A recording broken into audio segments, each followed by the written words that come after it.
is a video that will explain all the differences between the thing that I'm putting out with as compared to the Now You See It gimmick or anything out in the market. So here goes. So the first thing I'm putting out is a ungimmick version. It looks like this. So it looks the same. You could immediately sleeve it. It's actually just mimicking the action of the flourish of the palm, and while you do that, the angles will make the coin seem like it's gonna vanish, and then a sudden jerk will make the coin shift, and with the right angles they won't be able to see the coin. So boom, you can't see the coin, and then I'm going to touch this too. It's going to squeeze and go back into back thumb palm. So in action, that was a bit bad. There you go. Right, so that's basically the idea. I usually, after I do this, I would sleeve it as I just raise my hand just like so. So that's the ungimmick version. So to my knowledge, this is the gimmick, right? And this is how I use it. So the very basic handling, actually at first when the video came out on the internet, the thing that fooled a lot of magicians is not the vanish itself. It's more of the handling and how I handle the coin, as to make it seem like, you know, it's a single coin and not, there's no thread attached to it. So I start off by doing this, right? And because as I turn my head, I'm going to rotate this out, and this leaves the thread behind. So when I toss the coin, they can't see it. But from the back, this is going to be here. Immediately, I'm going to go prepare for the loop. I'm going to do this. And what this does is that allows the coin to immediately loop into my thumb. I'm trying to get a better angle, just like that.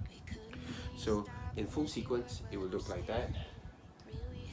And it seems like there's no, the coin is very free, there's no strings attached. Now, as similar as this might be to some vanishes out in the internet, there's some differences. There's no big action cover or small action. Everything is based on the theory that the coin would melt quite in a snappy way as I flourish with my fingers. So as I do this, it goes just right to the spectator's eye level as they can't see. I make a sudden jerk and it comes back, and then the coin will be gone. So it's going to be a very soft yet snappy vanish, just like so. So, like that.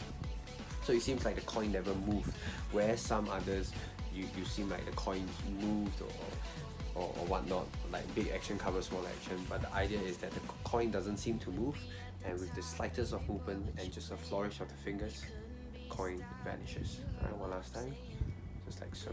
And then immediately after that, I can show both sides of the hand, like so. So this is the basic routine. So this I've already stuck permanently, but actually it could be a transparent disc, and I would hold it behind, and I would start like that when I perform. I say, hi, can I have a coin, borrow a coin from you? And it gives me a borrow coin. So in this transparent disc, we'll have some double stick tape.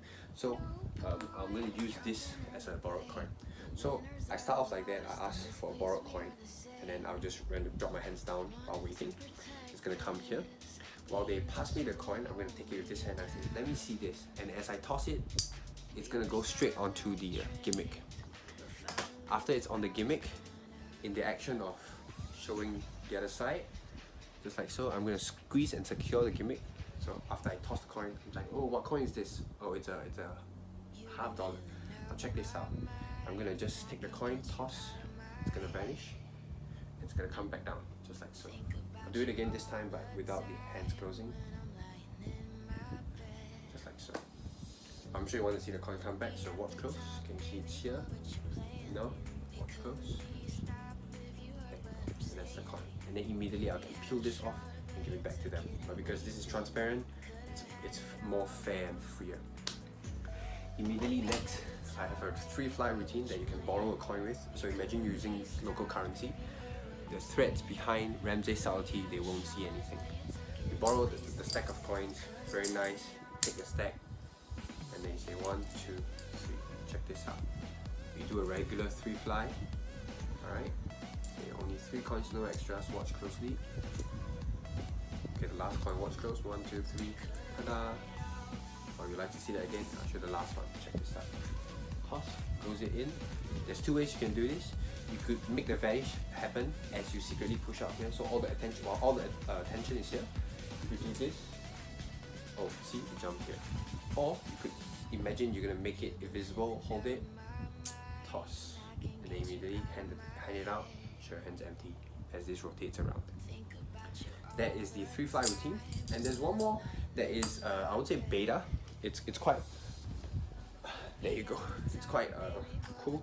It's where you have smaller coins. In this case I don't have, so I only have a copper coin, but the idea is you could have it under, and you could change into any coin you like, just like so. So these are the different routines, handlings that I'm playing up with. Sleight of hand version, 3 fly, 1 coin routine, borrowed coin, the different handlings that make that is improved based on the old gimmick. And, yeah, so this is just to explain.